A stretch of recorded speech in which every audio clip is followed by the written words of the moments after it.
Pessoal, não vamos esquecer de acionar o sino.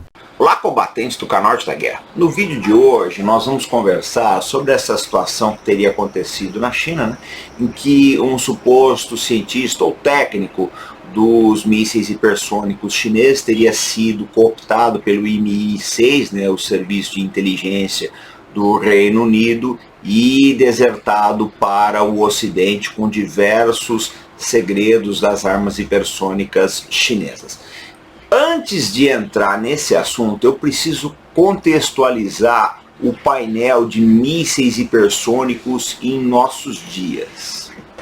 Por 2 décadas, entre os anos de 2001 e 2021, os Estados Unidos estiveram envolvidos na guerra do Afeganistão. Nesse tempo todo, eles teriam gasto aí cerca de 2 trilhões de dólares, ninguém tem os números corretos. Mas o fato é que nesse intervalo, Rússia e China avançaram muito no desenvolvimento de armas hipersônicas. A Coreia do Norte também está se movendo nessa direção, ela busca o desenvolvimento dessas armas. E teme-se, né, que se os norte-coreanos chegarem lá, eles vão transferir essas tecnologias para o Irã. Já fizeram isso aí com relação a outras armas. Os franceses e o Reino Unido, eles têm um projeto comum de desenvolvimento de mísseis hipersônicos, mas estima-se que isso aí só vai estar pronto, só vai estar operacional por volta de 2030, no final dessa década. Então tem bastante tempo, né, para se chegar nisso ainda. Qual a conclusão que a gente chega disso tudo? O Oriente está na frente do Ocidente com relação à tecnologia de desenvolvimento e operação de mísseis hipersônicos. Mas aí, qual a vantagem dessas armas? Primeiro, que elas são tão velozes que fica difícil você ter uma previsão e, lógico, se preparar para as defesas. Elas também são manobráveis, né? O que torna mais difícil ainda a sua detecção. Bom, o que acontece? Os Estados Unidos têm expertise para fazer armas desse tipo? Provavelmente tem. O que eles não deram foi prioridade, nem em termos assim de alocar as melhores equipes, nem na destinação dos recursos adequados à construção desse tipo de insumo que, lógico, não é barato. Alguns relatórios que a gente conseguiu ter acesso, né, dão conta do seguinte: havia uma certa pressa, né, colocaram um cronograma apertado para a consecução desses projetos aí, e um gerenciamento deficiente. Então, nesse gerenciamento se aceitou muitas falhas, enfim, os Estados Unidos, eles não quiseram ou não priorizaram, o que é que seja, eles não deram muita atenção para essa questão.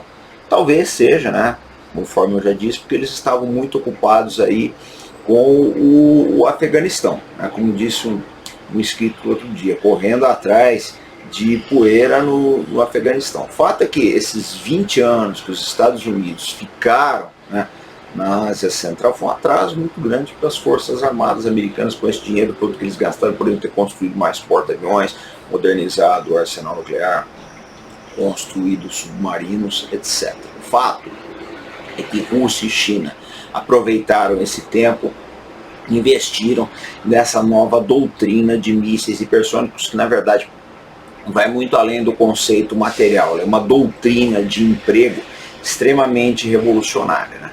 Dito tudo isso, vamos ao caso do suposto desertor chinês.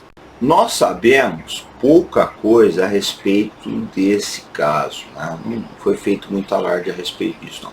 Sabe-se que seria um cidadão chinês aí, né, com cerca de 30 anos de idade, que teria fugido através de Hong Kong e levou a família consigo. Mas a gente precisa pontuar algumas coisas. Em primeiro lugar, né, um homem sozinho nunca é decisivo para um projeto. Eu digo isso pelo caso do projeto nuclear militar iraniano.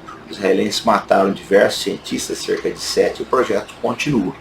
Tá? Essa é a verdade, o Irã não parou o projeto dele. Então não é um cientista chinês ou técnico, o que quer que seja, que vai dominar toda a expertise do projeto. Ele pode passar muita coisa para os americanos e britânicos, mas não vai dar para passar tudo. Porque se for verdade que ele está na faixa dos 30 anos de idade, ele é um projetista júnior, né? Então ele não tem acesso a provavelmente uma visão global do projeto. Normalmente essa visão, só vem esse conhecimento global do projeto só vem para técnicos, né, com certa senioridade dentro ou da indústria ou das Forças Armadas. Isso de qualquer país no Brasil é assim também. Então, essa é uma, lógico, nada impede dele ser um prodígio. Mas o que é mais importante disso tudo é que talvez para os Estados Unidos a grande preocupação com relação a mísseis hipersônicos não é a sua construção. Acho que mais cedo ou mais tarde os Estados Unidos têm capacidade de chegar numa solução satisfatória para mísseis hipersônicos. Eu não tenho dúvida a respeito disso. Se eles colocarem dinheiro e priorizarem o projeto, eles chegam lá. O problema não é esse. O problema é se defender contra os mísseis que russos e chineses têm. Eu vou dar um exemplo aqui para vocês no mapa.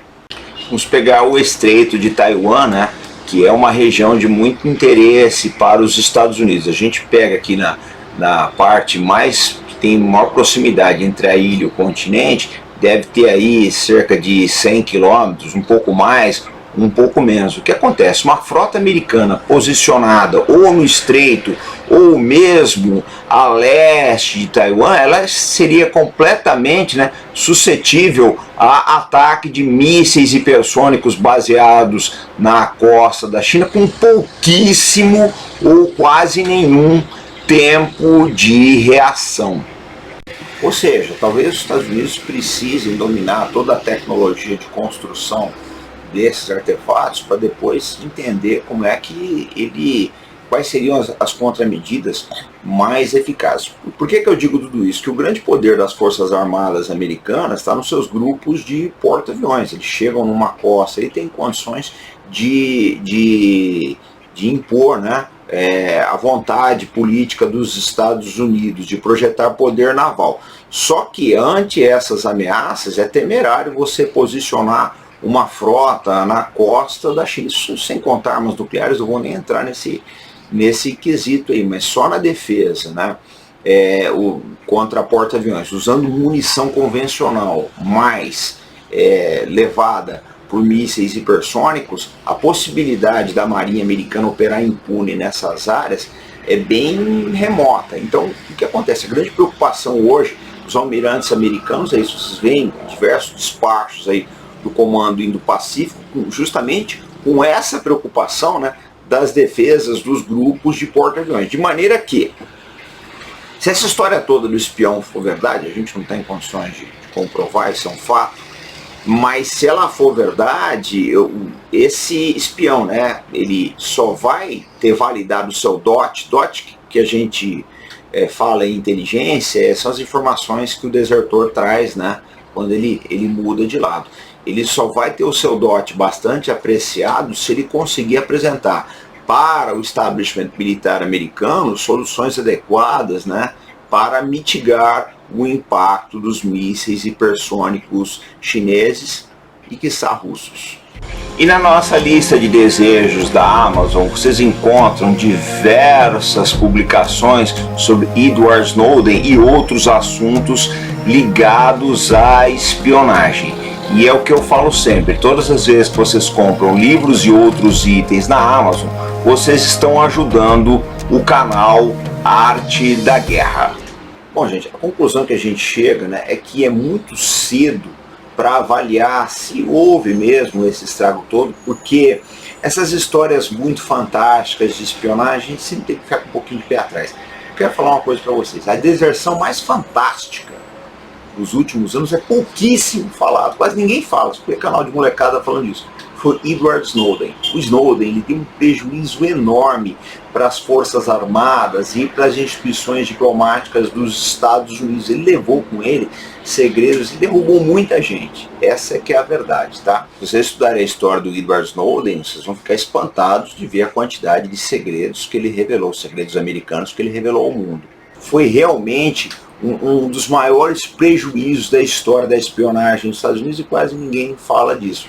As pessoas preferem mais essas histórias de capa-espada, tipo aquela que o Mossad vai lá e mata um cientista do projeto nuclear iraniano. Mas a verdade é que as ações de espionagem que trazem efetivamente mudanças, o pessoal dá pouca importância para elas. Eu considero o caso do Snowden talvez um dos maiores casos de deserção de toda a história da espionagem. Vale a pena vocês pesquisarem sobre isso.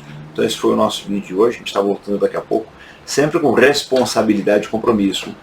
Fé no Brasil, pessoal. Até mais.